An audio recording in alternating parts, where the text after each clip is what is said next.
ॐ त्र्यम्बकं यजामहे सुगन्धिं पुष्टिवर्धनम् उर्वारुकमिव बन्धनान् मृत्योर्मुक्षीय मामृता।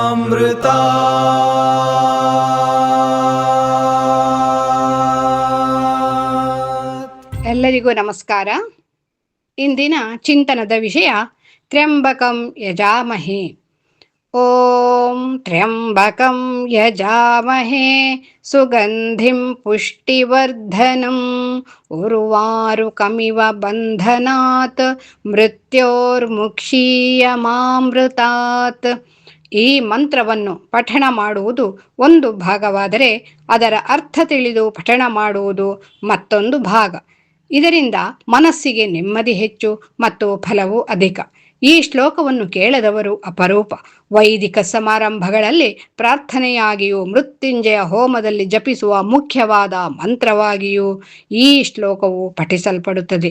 ಇನ್ನಿತರ ಅನೇಕ ಹೋಮಗಳಲ್ಲಿಯೂ ಜಪಿಸುವ ಮಂತ್ರವು ಇದಾಗಿದೆ. ಮಹರ್ಷಿ ಮಾರ್ಕಾಂಡೇಯರು ಈ ಮಂತ್ರದ ದ್ರಷ್ಟಾರರು. ಋಗ್ವೇದದಲ್ಲಿಯೂ ಯಜುರ್ವೇದದಲ್ಲಿಯೂ ಈ ಮಂತ್ರ ಉಕ್ತವಾಗಿದೆ. ಮೇಲ್ನೋಟಕ್ಕೆ ಮೃತ್ಯುವಿನಿಂದ ಕಾಪಾಡು ಎಂದು ಪರಮಶಿವನನ್ನು ಸ್ತುತಿಸುವ ಶ್ಲೋಕ ಇದಾದರೂ ಇದರಲ್ಲಿ ಅನೇಕ ಅರ್ಥಗಳಿರುವುದು ವಿಶೇಷ.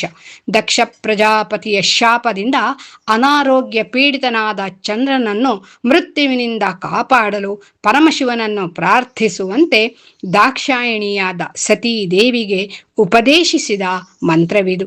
ಸತೀದೇವಿಯು ಭಕ್ತಿಯಿಂದ ಈ ಮಂತ್ರವನ್ನು ಜಪಿಸಿ ಪ್ರಾರ್ಥಿಸಲು ಪರಮೇಶ್ವರನು ಅವಳ ಭಕ್ತಿಗೆ ಒಲಿದು ಚಂದ್ರನನ್ನು ರಕ್ಷಿಸಿ ತನ್ನ ಶಿರದಲ್ಲಿ ಧರಿಸಿದನೆಂದು ಒಂದು ಕತೆ. ಮೃತ್ಯುವಿನಿಂದ ಯಾರೂ ತಪ್ಪಿಸಿಕೊಳ್ಳಲು ಸಾಧ್ಯವಿಲ್ಲ. ಆದರೆ ಅಪಮೃತ್ಯುವನ್ನು, ಅಕಾಲ ಮೃತ್ಯುವನ್ನು ತಡೆಯುವ ಶಕ್ತಿ ಈ ಮಂತ್ರಕ್ಕಿದೆ. 3 ಕಣ್ಣುಳ್ಳವನಾದ್ದರಿಂದ ಶಿವನಿಗೆ ತ್ರ್ಯಂಬಕನೆಂದು ಹೆಸರು. ಅವನನ್ನು ಈ ಮಂತ್ರದ ಮೂಲಕ ಹೀಗೆ ಪ್ರಾರ್ಥಿಸೋಣ. ಜೀವಾತ್ಮನಾದ ನಾನು ಬಂಧಿಯಾಗಿರುವ ಈ ದೇಹಕ್ಕೆ ಸುಗಂಧವನ್ನು, ಆರೋಗ್ಯವನ್ನು, ಪುಷ್ಟಿಯನ್ನು ನೀಡಿ ಅಪಮೃತ್ಯುವಿನಿಂದ ಕಾಪಾಡು. ಆದರೆ ಅಮೃತತ್ವದಿಂದಲ್ಲ. ಅಮೃತತ್ವ ಎಂದರೆ ಮತ್ತೆ ಮತ್ತೆ ಮರಣ ಹೊಂದುವ ಬವಣೆಯಿಂದ ಮುಕ್ತಿ, ಜನ್ಮ ಮೃತ್ಯುಗಳಿಂದ ನಿರಂತರ ಬಿಡುಗಡೆ ಹಾಗೂ ವೈಕುಂಠ ಪ್ರಾಪ್ತಿ. ಅದುವೇ ಯದ್ಗತ್ವಾನ ನಿವರ್ತಂತೆ ತದ್ಧಾಮ ಪರಮಂ ಮಮ ಎಂದು ಶ್ರೀಕೃಷ್ಣ ಭಗವದ್ಗೀತೆಯಲ್ಲಿ ಹೇಳಿದ ಪರಂಧಾಮ ಪರಮಪದ. ಲಯಕರ್ತೃವಾದ ಶಿವನನ್ನು ಅಪಮೃತ್ಯುವಿನಿಂದ ಕಾಪಾಡು ಎಂದು ಪ್ರಾರ್ಥಿಸಿದರೂ ಮುಕ್ತಿಯನ್ನು ನೀಡಬಲ್ಲವನು ಶ್ರೀಮನ್ನಾರಾಯಣನೊಬ್ಬನೇ. ಆದ್ದರಿಂದ ಈ ಮಂತ್ರವನ್ನು ಮೋಕ್ಷಕ್ಕಾಗಿ ಶ್ರೀಮನ್ನಾರಾಯಣನನ್ನು ಪ್ರಾರ್ಥಿಸುವ ಮಂತ್ರವಾಗಿಯೂ ಜಪಿಸಬಹುದು. ಉರ್ವಾರುಕ ಎಂದರೆ ಸೌತೆಕಾಯಿ. ಇಲ್ಲಿ ಸೌತೆಕಾಯಿಯನ್ನು ಏಕೆ ಉದಾಹರಣೆಯಾಗಿ ಹೇಳಿದ್ದಾರೆಂಬುದನ್ನು ಸೂಕ್ಷ್ಮವಾಗಿ ಗಮನಿಸಿದಾಗ ಮಾತ್ರ ಗೊತ್ತಾಗುವ ವಿಷಯ. ಅದೇ ಜಾತಿಯ ತೊಂಡೆಕಾಯಿ, ಕುಂಬಳಕಾಯಿ ಮುಂತಾದವನ್ನು ತಾಯಿ ಬಳ್ಳಿಯಲ್ಲಿಂದ ಬೇರ್ಪಡಿಸುವಾಗ ತೊಟ್ಟು ಸಮೇತವಾಗಿಯೇ ಕಳಚಿಕೊಳ್ಳುತ್ತವೆ. ಸೌತೆಕಾಯಿ ಮಾತ್ರ ತೊಟ್ಟನ್ನು ಬಳ್ಳಿಯಲ್ಲೇ ಬಿಟ್ಟು ತಾನು ಮಾತ್ರ ಕಳಚಿಕೊಂಡು ಹೊರಬರುತ್ತದೆ. ತೊಟ್ಟು ಜನನ ಮರಣ ಚಕ್ರವನ್ನು ಪ್ರತಿನಿಧಿಸುತ್ತದೆ. ಅದುವೇ ಸಂಸಾರ ಬಂಧ.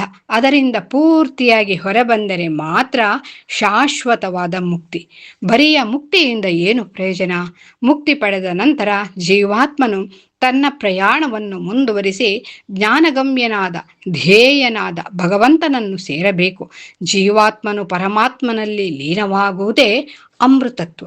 ನಮ್ಮ ಹಿಂದೂ ಆಧ್ಯಾತ್ಮಿಕತೆಯ ಅತ್ಯಂತ ಶಕ್ತಿಶಾಲಿ ಮಂತ್ರಗಳಲ್ಲಿ ಒಂದಾದ ಮಹಾಮೃತ್ಯುಂಜಯ ಮಂತ್ರವು ಶತಮಾನಗಳಿಂದಲೂ ಭಯ, ಭಕ್ತಿ, ಆಕರ್ಷಣೆ ಮತ್ತು ಗೌರವದ ಮೂಲವಾಗಿದೆ.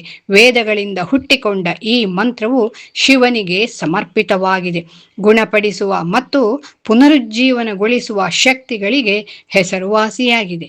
ಈ ಮಂತ್ರವು ಪ್ರಾಚೀನ ಬುದ್ಧಿವಂತಿಕೆ ಮತ್ತು ಆಳವಾದ ಆಧ್ಯಾತ್ಮಿಕ ಒಳನೋಟಗಳಿಗೆ ಬಾಗಿಲು ತೆರೆಯುವ ಅತೀಂದ್ರಿಯ ಕೀಲಿಯಂತೆ. ಇದು ಕೇವಲ ಪಠಿಸಬೇಕಾದ ಪದಗಳ ಸರಣಿಯಲ್ಲ. ಸಾವಿರಾರು ವರ್ಷಗಳ ಹಿಂದೆ ಬದುಕಿದ್ದ ಹಿಂದೂ ಋಷಿಗಳ ಆಳವಾದ ಜ್ಞಾನಕ್ಕೆ ರೋಮಾಂಚಕ ಜೀವಂತ ಸಾಕ್ಷಿ. ವೈದಿಕ ಸಂಪ್ರದಾಯದ ಶ್ರೀಮಂತ ಮಣ್ಣಿನಲ್ಲಿ ಬೇರೂರಿರುವ ಈ ಮಂತ್ರವು ತಲೆಮಾರುಗಳ ಮೂಲಕ ಹಾದು ಹೋಗುವ ಹೊಳೆಯುವ ರತ್ನವಾಗಿದೆ. ಈ ಮಂತ್ರದ ಹೃದಯ ಭಾಗದಲ್ಲಿ ಶಿವದೇವರನ್ನು ಪರಿವರ್ತಕ ಮತ್ತು ರಕ್ಷಕ ಎಂದು ಕರೆಯಲಾಗುತ್ತದೆ. ಓಂ ತ್ರ್ಯಂಬಕಂ ಯಜಾಮಹೇ. ಇದರ ಆರಂಭಿಕ ಪದಗಳು ಶಿವನನ್ನು ತನ್ನ 3 ಕಣ್ಣುಗಳ ರೂಪದಲ್ಲಿ ಕರೆಯುವ ಪವಿತ್ರ ಆವಾಹನೆಯಂತಿದೆ. ಶಿವನ 3ನೇ ಕಣ್ಣು ಕೇವಲ ಭೌತಿಕ ಲಕ್ಷಣವಲ್ಲ, ಇದು ಬುದ್ಧಿವಂತಿಕೆ ಮತ್ತು ಒಳನೋಟದ ಸಂಕೇತವಾಗಿದೆ. 3ನೇ ಕಣ್ಣು 2 ಹುಬ್ಬುಗಳ ಮಧ್ಯದಲ್ಲಿದೆ. ಮಂತ್ರದ ಪಠಣೆಯಿಂದ ಬುದ್ಧಿವಂತಿಕೆಯ ದೃಷ್ಟಿ ಬರಲಾರಂಭಿಸುತ್ತದೆ.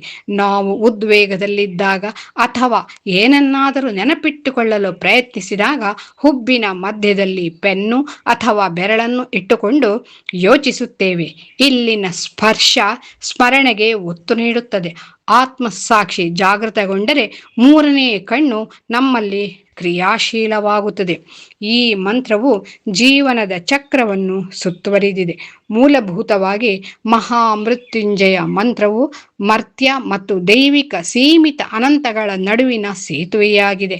ಆತ್ಮವನ್ನು ರಕ್ಷಿಸುವ ರಕ್ಷಣಾತ್ಮಕ ಪಠಣ ಮತ್ತು ಜ್ಞಾನೋದಯಕ್ಕೆ ಕಾರಣವಾಗುವ ಆಳವಾದ ಆಧ್ಯಾತ್ಮಿಕ ಮಾರ್ಗದರ್ಶಿಯಾಗಿದೆ.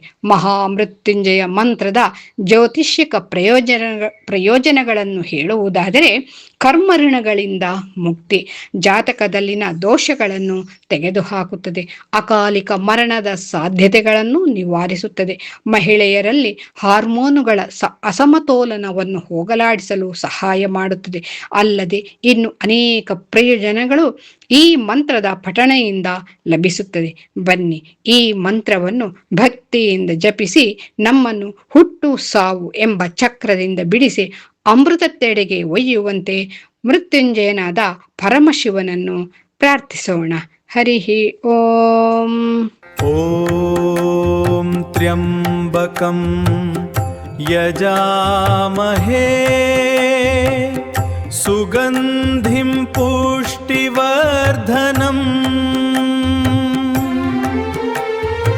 ಉರ್ವಾರುಕಮಿವ ಬಂಧನಾನ್ ಮೃತ್ಯೋರ್ಮುಕ್ಷೀಯ ಮಾ